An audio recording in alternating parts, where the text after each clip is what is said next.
Political representation is a significant step for bridging gender inequalities. Just 50 meters from where I am, which is Vijay Chowk in the national capital, a step towards that has been taken.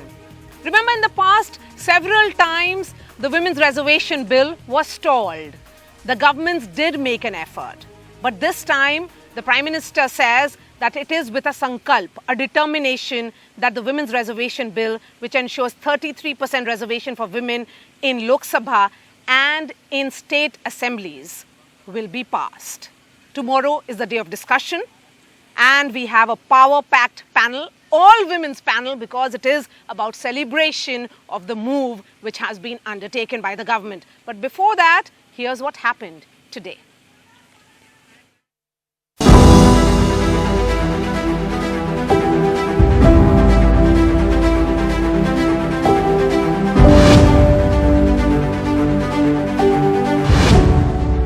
अनेक वर्षों से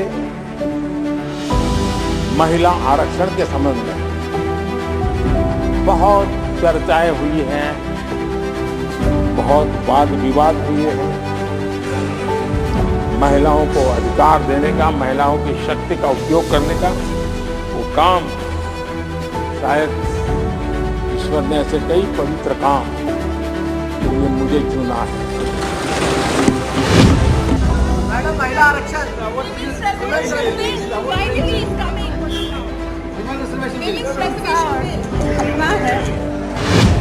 मैं प्रस्ताव करता हूं नारी शक्ति वंदन अधिनियम 2023 को सदन में पूर्व स्थापित करने की अनुमति दी जाए। सभी पॉलिटिकल पार्टी की एक आदत है कि महिला बोले तो कमजोर महिला को दे देते हैं, जो सक्षम है, जो लड़ सकती है। Sir, I'm sorry. We respect the leader of the opposition, but to make a sweeping statement that all parties choose women who are not effective is absolutely unacceptable. Opposition is united in defeating the purpose, the agenda of gender justice. This is not the first time their true colors have been seen. They were in power, they had the opportunity, they didn't pass the bill. In fact, they were in vehement opposition then while they were in power. अलग तो रहेगा ही, लेकिन हम समर्थन करेंगे इसका। अलग तो से हमारी जो मांग है उस पर हम हो सकता है इस संसद में, नए भवन में कभी ऐसे एमपी भी आ जाएं जो पिछड़े वर्ग की महिलाओं के कल्याण की बात सोचने वाले हों, तो फिर वो भी हो जाए।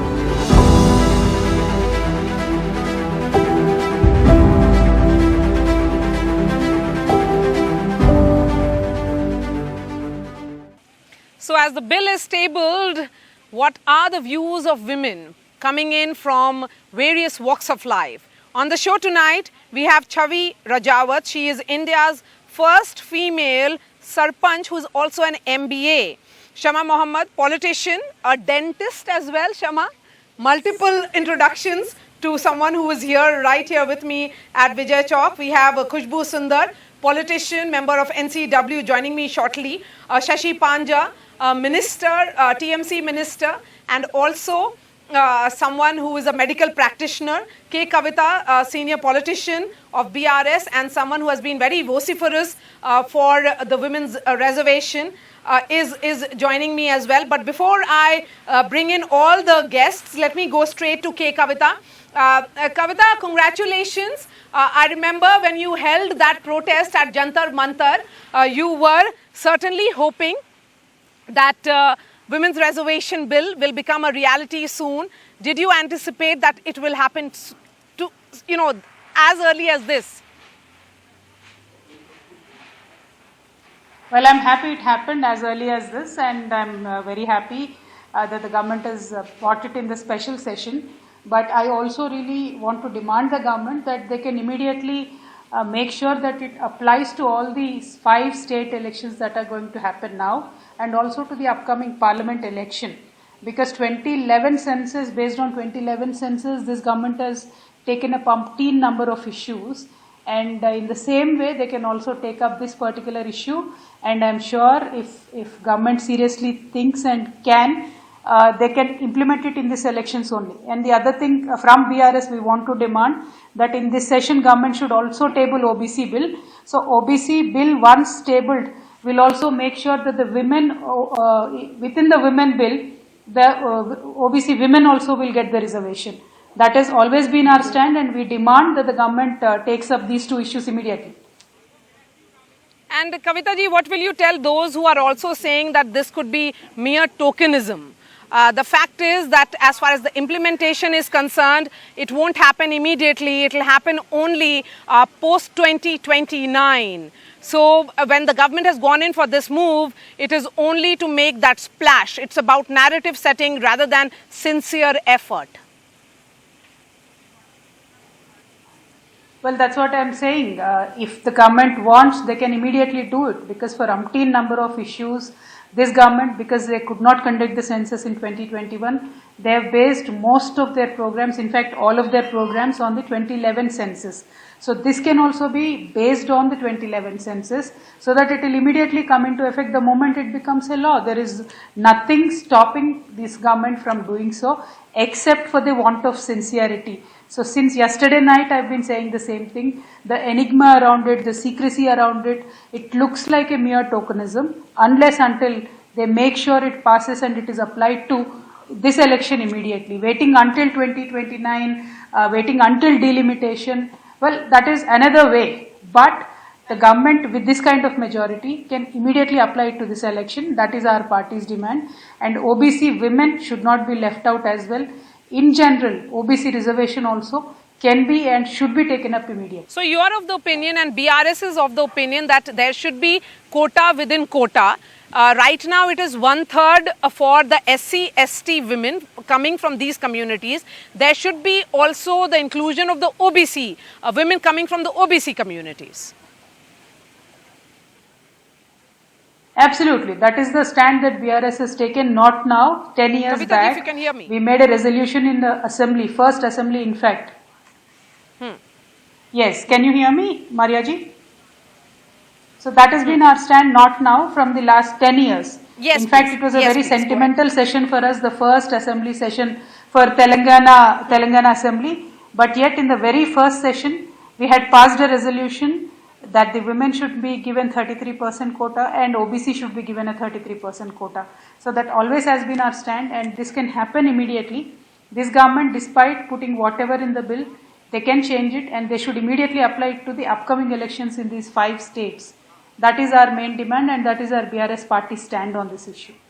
What about the credit war? Who do you think should take the credit for women's reservation bill? It has seen a long journey. Multiple drafts as well, several highs, several lows. There is the Congress party which says that it starts with them. Then there are, then there is the BJP, the Modi government, which says that, the fact that they were able to bring in shows their sincerity. Who do you think deserves the credit? Ma'am, I think nobody deserves the credit, because when Indira ji was in power, they could not do it. They did not even think of doing it. When Sonia ji was in power for 10 years, she did not manage to pass it. Congress party overall in this country has been in power for more than 60 years in various states. They did not do it. Now if they want to jump and take the credit, it's a shame on them. In fact, the only credit goes to Indian women who have suffered all this long. And as they say that justice delayed is justice denied.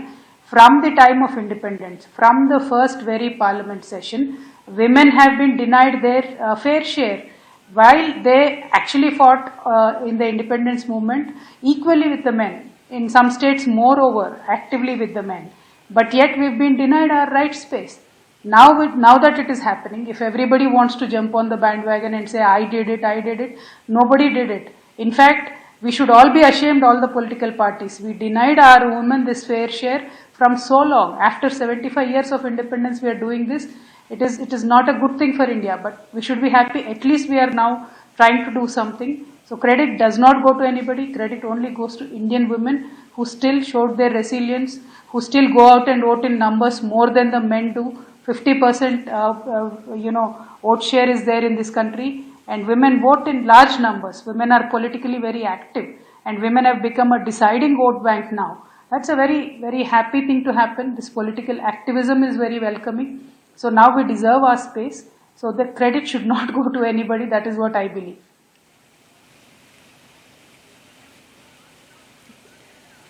All right. Thank you so much for joining us. Let me bring in Dr. Shashi Panja, Khushbu Sundar and Shama Mohammed here. Shama Mohammed, here is K. Kavita saying that the credit should be given to the Indian women and not to the Congress party or to the BJP because there is a credit war that is going on. See, first and foremost, I want to tell that yesterday when I heard this news, Maria, I was jumping with joy, very excited, very happy. Today morning, when I read the papers and what was happening in Parliament, I was in sheer despair because a special session of Parliament was called for a bill which will be passed and which will be enacted only by 2029. Because we have an issue of the census, the decadal census which was supposed to be taken up in 2021 is not taken up, and also delimitation which takes place in 2026.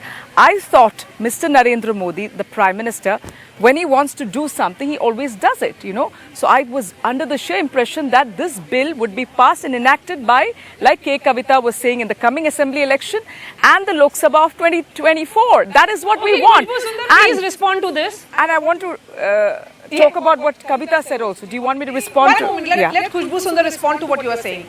That, you know, it is just about the big splash, but when it comes to enactment, it will only happen, you know, the women of the country will have to wait. No, I'm glad that at least Shama, my friend, was saying that she has agreed that when the Prime Minister decides to get things done, he makes sure that things are done. When he said that the bill will be passed, will be tabled in the Parliament, and it has been tabled today, we need to understand that nobody's going to take the credit here. The Prime Minister is working. We are not asking the Prime Minister to take the credit. Neither the Prime Minister is jumping and saying that I should be credited to that. He says probably God has chosen him to do this pious work. These were his words. And he thinks that bringing this bill into the Parliament and tabling it, though it will be passed only by 2029, I think he thinks it's a very pious job which the God has assigned him to do. Now, we need to understand that 2021 we were not able to conduct the census due to the COVID, and until unless we do not conduct the census, until unless we do not know the delimitations, we will not be able to pass it. And it's not about the government which needs to decide. Like Kavita said, in 75 years, 60 years, Congress has been in power, and what did they do? They didn't conduct anything. They didn't do anything. This bill was not even tabled in the Parliament. So we need to understand that this will be taken forward, and it's not that it can be done overnight. It has taken. Please go ahead. Yes. So, Khushbu, two things. You said because of COVID that it did not take place, the census. Okay. 2022, you could have done it. There was no COVID, one. Number two, this party has done nothing. In 1989, 33%. We'll try and fix that audio with. Yes, we'll try and fix that audio with Khushbu Sundar. But yes, please go ahead. So, 1989. Women's reservation 33% in Panchayati Raj. Who got it in? It was Rajiv Gandhi, and then our government of Narasimha Rao passed it in 93, enacted the constitutional amendment. So that is what I'm trying to say. So yes, other people have got it in, but it was under Dr. Manmohan Singh's government, UPA, and under the stewardship of Mrs. Sonia Gandhi, in 2010 we passed it in the Rajya Sabha because there is a will. When there is a will, there is always a way. When it comes to the will, okay. When it comes to the will, there's a will. Okay, and also one more thing. You know, in your party has a party president in Sonia Gandhi for the longest. She was the longest serving Congress president, right? And not only that, we have got it. So then there is also one more person who has a party president in Mamata Banerjee. Dr. Shashi Panja, what are your thoughts? What do you think are the challenges? You're also a member of the House there and also a minister. Yeah, we are very upbeat about this because it is something which Mamata Banerjee, it's very close to our heart. And it is something which Mamata Banerjee has even implemented vis-a-vis the political party that she heads. Why I say this is that, in fact, AITC has more than 35% of women MPs in Parliament. No other party has, in fact, the other parties are between maybe 5 to 15%. BJP itself is at 14%. So when it comes to, as a chairperson of a political party, yes, we were waiting for this bill to be tabled. But till this becomes a law, she has been doing this since 2011 itself. The various Vidhan Sabha elections that the state has had in 2011, 2016, 2021, also the Lok Sabha elections 2014, 2019, and the one which is to come. She has given tickets to women candidates to be elected in Lok Sabha and Vidhan Sabha. And that is the figure that we look at. So we are very upbeat because you must remember that the intent is important. Her intent was important. The bill was not tabled, it lost, it fell out of favor, whatever may be. But she continued to give that representation to candidates in her political party. So every political party must exemplify. That is why we are very upbeat about it. It's good that it has come and it's going to be discussed tomorrow. And just one more point, and that is way back in 1996, 98, she was part of that 31-member committee. At that time, Mamata Banerjee was in that committee, the joint committee for which, the bill which was referred to the joint committee, which was headed by CPI Geeta Mukherjee. She was one of those 31 members. So you can imagine, she's been a torchbearer. That's what I'm trying to say, that fighting for this bill to become a law.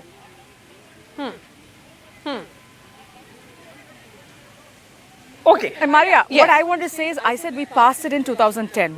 After that, I still remember 2015, Mrs. Sonia Gandhi wrote a letter after we lost the elections that please pass the women's reservation bill. She wrote a couple of letters to Mr. Narendra Modi. In 2018, Rahul ji wrote a letter to Narendra Modi saying, please pass the bill. So you see, we really want it. We really mean it. So you want the credit as well? No, of course, because we have started it. We have done it. And we have shown the war. No, we have shown the Panchayati Raj. Khushbu, today I ask you, I urge you to tell your party and Mr. Narendra Modi to do it in 24. When he has done demonetization in one fine day, he woke up and he said, Article 370 got in, made Jammu and Kashmir a union territory. Tell him, make the bill come in 24. We all want our reservations by the Lok Sabha elections. So do it. Basically, Shama wants to be in parliament sooner.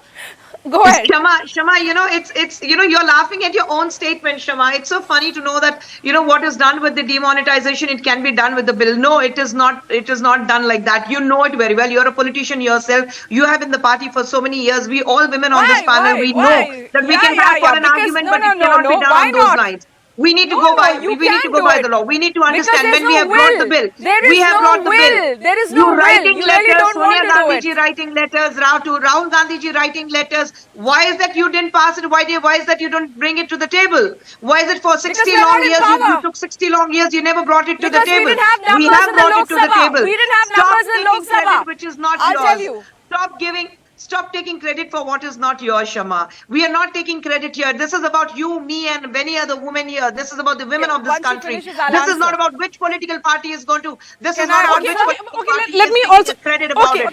I think every woman from every political party who has been fighting for this reservation bill, I think all these women need a pat on their back and say whether we stand on the same platform on our ideologies and political differences. I think it's important that we all need to stand together, stand united, and say that this bill has been tabled, and now how do we take it forward? That is what is important, rather than getting it's about the women of this country. on this platform. No. Khushbu. Okay, Dr. Panja wants to come in before I bring in Shama. Yes, Dr. Panja. Mariachi, just two things. It is the intent which should be sincere.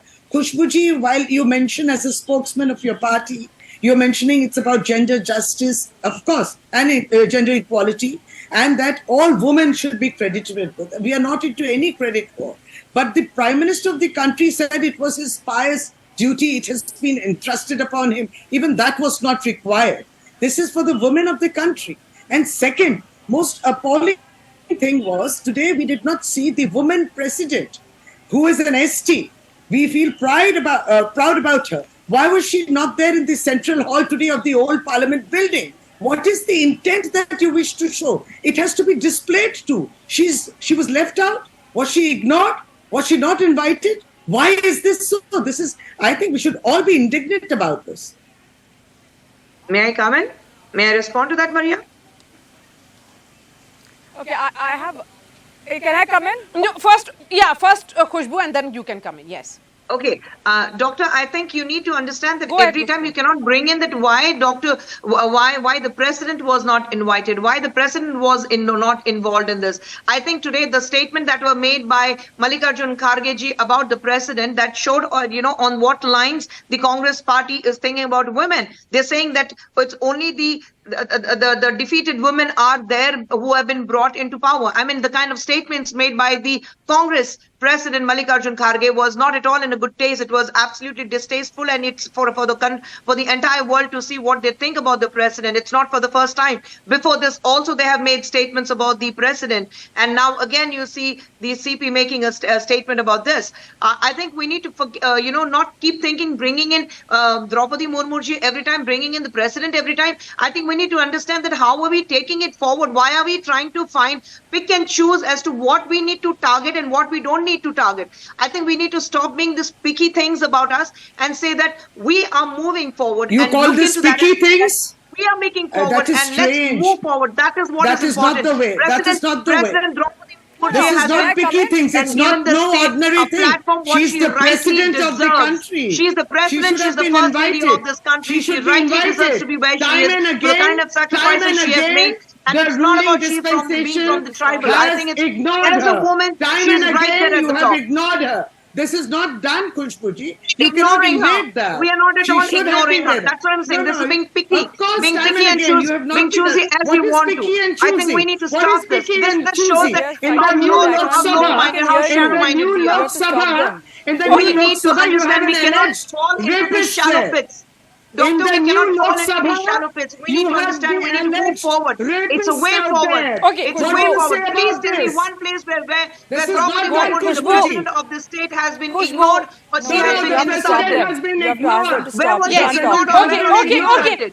Okay, one moment.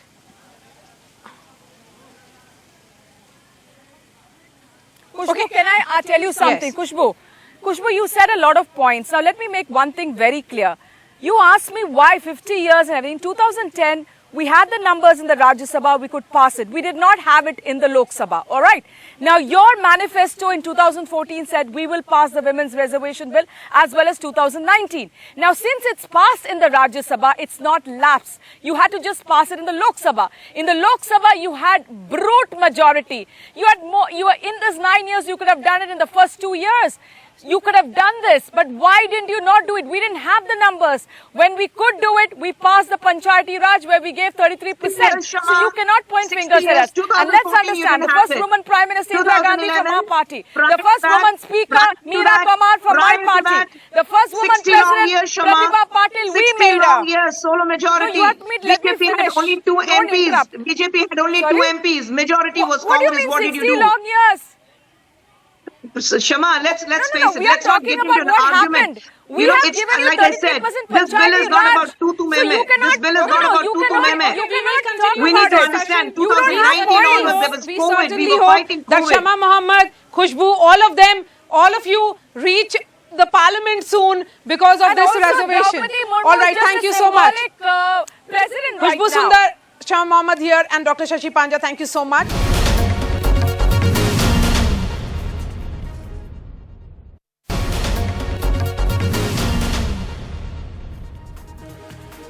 And we are going straight to Mithali Raj, the former Indian cricket captain and also someone who is the highest scorer in women's cricket. She's joining me live. Mithali, hello, how are you doing? And what are your thoughts on this day? I think as a woman, it's a memorable day for me. It's a huge, huge step, a historic move. Let me rephrase that by saying historic, progressive move. And towards gender equality, I would say. Would you say der aaye durust aaye? Because, this is a piece of legislation which has been, hanging in there, stalled for decades in Parliament. Well, there have been debates in the past about women's reservation. I think it's come at the right time because we in fact have to congratulate our government, our Honorable Prime Minister. This is a reflection that the government feels it's the right time for women for equal participation in governance and towards the development process of our country.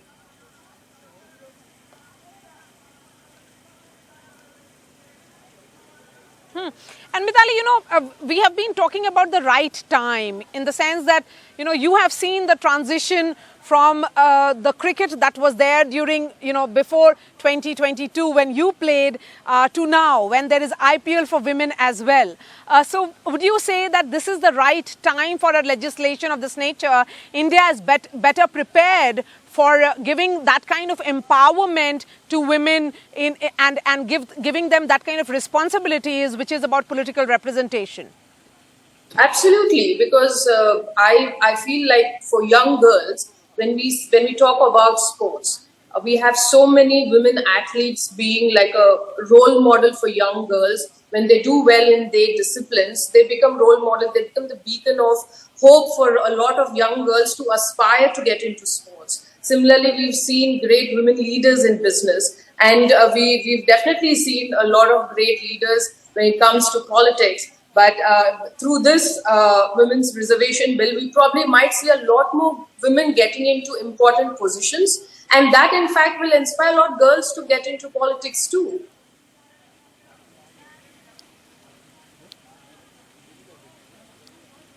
Yes, and girls, for girls to getting into politics, there are certain areas or spaces which were seen as no-go zones for women. Cricket, for example, was seen several decades ago, perhaps at a time when you started being part of the Indian cricket team, the women's cricket team. Do you think that taboo that is associated with certain professions or the Lakshman Rekha that women are not supposed to cross, that mindset will also change, which is needed to change for women to really, cross those boundaries and enter domains? Why should they be limiting themselves? Yes, definitely. I think it's all about mindset. It's all about support system. And now with the government supporting this bill, it's a reflection that they also are keen to have women participation in the governance, in politics. So when you have the sort of support from the government, I think, yes, it's probably the right time to have this bill, to have women get into politics.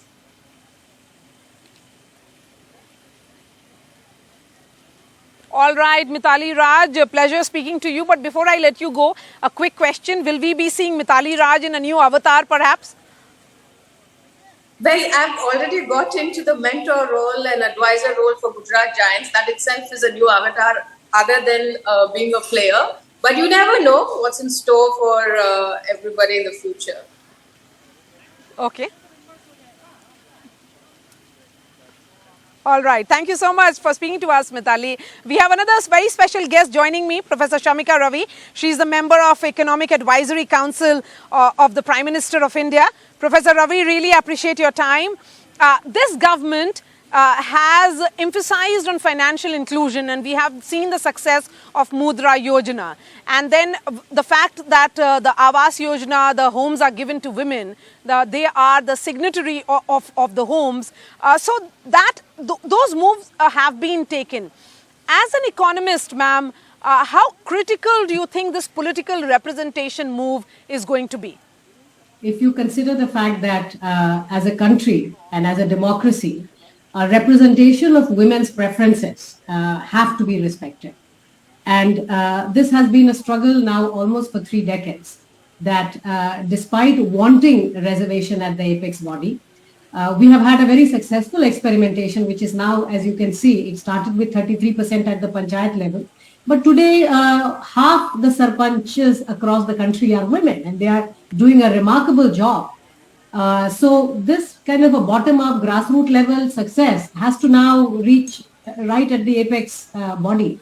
So it truly is a remarkable day if you consider in a democracy representation of women's preferences through women leaders is a symbolic and it's a historic in that sense. So it's a very progressive step, and congratulations to everyone. Yes. In 2014, Professor Ravi, you wrote a paper talking about women's representation and its implementation in various countries, which included Philippines and also in our neighborhood, such as Pakistan and Bangladesh. Do you think India is ready for this legislation in 2023? And hence, the timing of this legislation is apt, because this is India very different from the bill which was, at the time, say in 2010, when it was introduced and several years of discussions happened? The time is absolutely opportune. The time is right. Given that, many of our neighbors have, in fact, you're right, it started with Philippines, and countries have experimented with anything between 20 and 33%. Some places have 40 as well. Remember, some of the countries have also brought in this kind of a policy because they come under the UN jurisdiction, so it's almost like a coercive. They're required to bring this in. But the neighborhood that we live in, some of the countries have actually moved ahead. But eventually one has to look at, in a democracy, whether women are represented in the parliament will be an outcome of the political parties which act as gatekeepers. And whether they have invested and built a pipeline of women leaders within their own party apparatus. So when this bill is passed and it becomes an act and they're required to, give tickets and promote women leaders, will they have a robust pipeline? So in that sense, I think parties, if you look at the constitution of all our national parties, they look very progressive. Almost all of them have aspiration to have lots of women leaders. 1/3 is the magical number. Almost all constitutions, whether it's the CPI, Aam Aadmi Party, Trinamool, BJP, Congress, they all have very impressive constitutions. But in reality, most of them fall short, because the reality is that most of them do not follow their own constitutions. And in fact, it's worth saying that the party that comes closest with almost 30% of its rank and file, and especially in the leadership position, I think the BJP is uniquely positioned in that sense, because they have invested in creation of that pipeline. So they are looking actually much better than several other parties.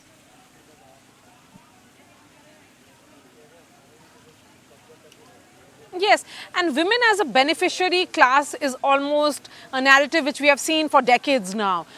Several state chief ministers have implemented the benefits, those policies, and then women have voted for them favorably. Nitish Kumar is an example. Prime Minister Narendra Modi implemented it as the Chief Minister of Gujarat. Down south, Jayalalitha did it. In this mix of political representation and economics, where do you see women benefiting? How does it actually mix?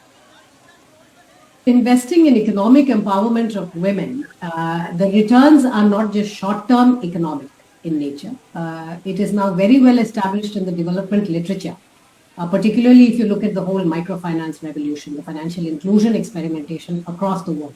Whether you're looking at Asia, whether you look at Latin America, Eastern Europe, investing in economic empowerment of women have long-term positive impact on the society. Health and education of children, better outcome in terms of, cognitive capabilities of children. Educated mothers and empowered mothers have, significant long-term benefits for families and thereby the society. So I think it's very well established. Now, one thing to realize, Maria, is that the country is undergoing a tectonic shift. We have often called it a silent revolution if you just look at the massive surge in women voters across the country. In fact, when we often compare other democracies and globally, the conversation is that democracy is in a recession since 2006. But I think that is, only when you look at the OECD, when you look at the Western countries, which are democracies. The minute you look at India, India is actually going quite counter to a lot of those countries, because the rise in women voters has made India's democracy so much more representative. so much more progressive. And that's why you're seeing that parties after parties, no one can ignore women voters anymore. So that is, I think, the reality of Indian democracy today. And therefore, almost all political parties, and you named a few, they all have progressive manifestos that cater to women's needs. I think over and beyond that, the politics of the BJP in the last 8 years, 9 years, has, I don't think many schemes, for instance, if you think of the toilet scheme, the intent was from open defecation free, leading to better health outcomes. But you will notice that almost all these schemes have disproportionately more positive impact on women. And you see that in terms of the women across religious and across social groups, etc., voting for a party like this. So I think, this is a very nice, virtuous cycle where voters are voting governments which are responding to their preferences, and women's reservation bill becomes that very positive shock to the system, which really elevates us to a much better long-term equilibrium. All right, Professor Shamika Ravi, thank you so much for your time. And we have another special guest joining us on this special broadcast. Kiran Majumdar Shaw, Executive Chairperson of BICON, is also joining me. Ms. Shaw, appreciate your time. Women in boardroom, we have women like you take the lead in the boardrooms. Now, women as, getting a massive representation also as lawmakers, that day is also not very far. And do you think this is the right move in the sense that the timing is right? Well, I'm absolutely delighted that the Women's Reservation Bill has been tabled in Parliament, and I have no doubt about it that it will be hopefully unanimously carried. But I think it's a very historic moment for us in the country. I think the Prime Minister is very committed to the Women's Reservation Bill. And I think we have enough examples of strong women lawmakers in Parliament even today. If you look at our ministers, whether it's Nirmala Sitharaman, Smriti Irani, and many, many others, including those of yesteryears like Sushma Swaraj and many, many other women who have been outstanding lawmakers. I don't see why we have delayed in reserving these positions for women and opened the doors to women in terms of participating in the electoral process.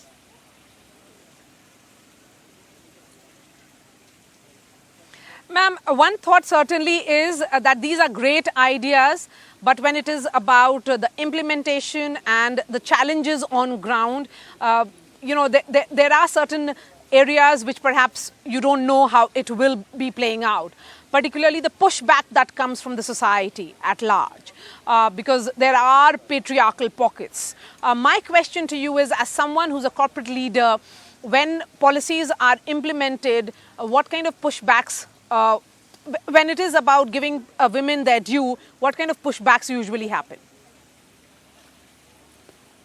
Well, to begin with, having a reservations bill is very important because it basically does assure, us that we will have 33% of women lawmakers. And I think that's a very big, important first step. I think the moment you get women entering the portals of the electoral process in a way that welcomes them through this reservation bill, I think you will see women partaking in the electoral process in a far more confident manner. You will get more women willing to enter politics. And I think this is a very important first step for a country like ours, and it's a very big step and a path-breaking step.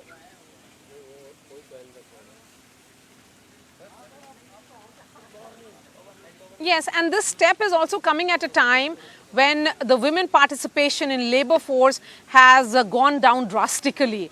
Do you think this step and decisions of this nature will help rectify those anomalies? this is one of the reasons why you need women as lawmakers, because you do need to make these corrections in inequity. So I think equal opportunities are what women are looking for. And so far, it has not been a level playing field for women in any realm, including politics. So I think a reservation bill starts creating those level playing fields in most sectors. And I'm hoping that this will see many more and many more competent women lawmakers, playing a big role in nation building.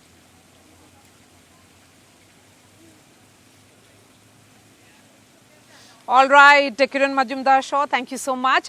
And what better way to end this show than to have a woman who has served as a sarpanch. Chavi Rajawat is joining me. She was the sarpanch of Soda village in Rajasthan's Tonk. And let me get her to speak about and share her experience. Chavi, thank you.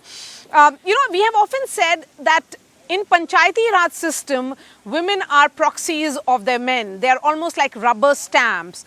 And this is also often seen as mere tokenism, because when it is about the implementation in letter and spirit, that doesn't happen.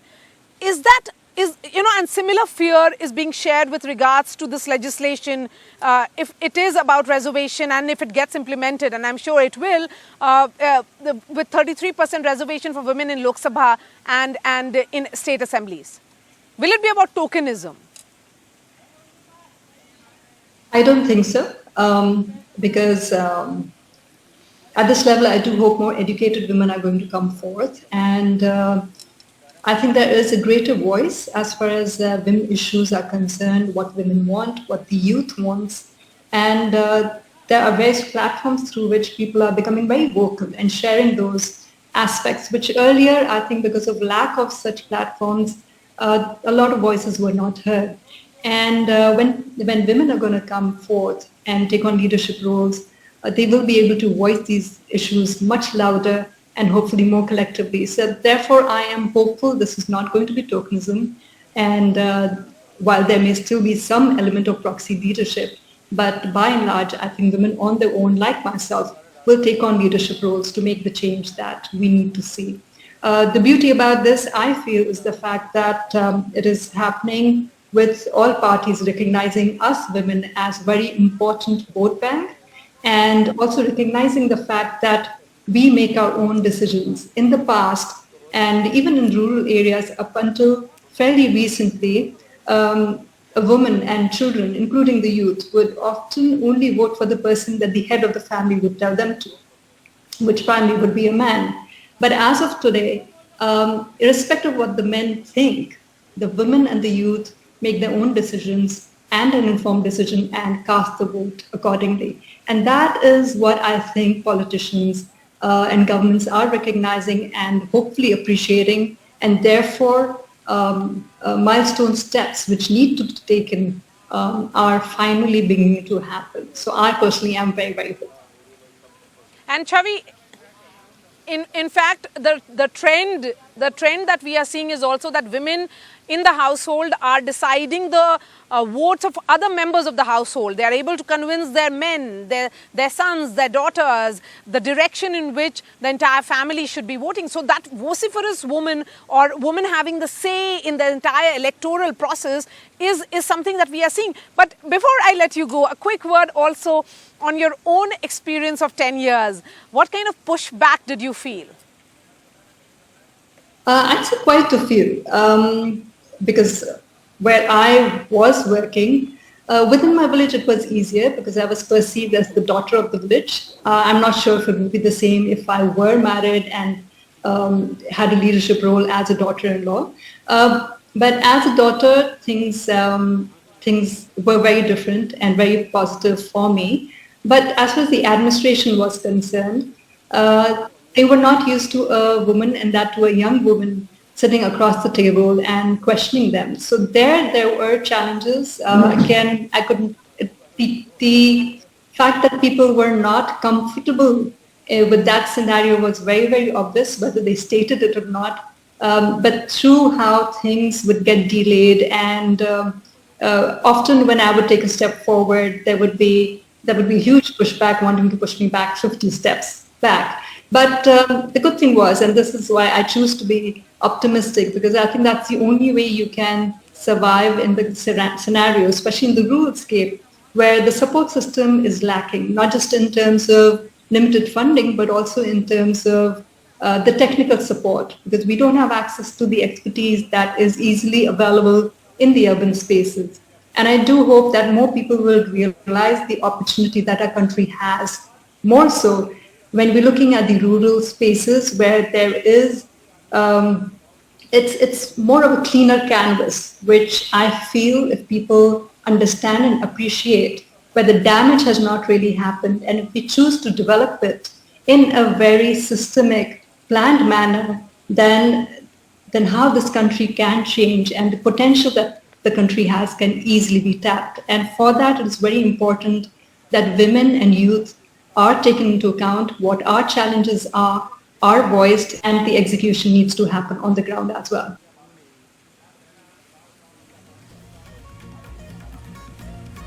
Thank you so much, Chavi, for sharing your own experience, and thank you to all the women on this broadcast who shared their thoughts on this legislation which has been tabled in the new parliament. Remember, it was day one of business, and the Modi government sent that message that they want to ensure the passage of a legislation which has been stalled or hanging in there for almost 27 years.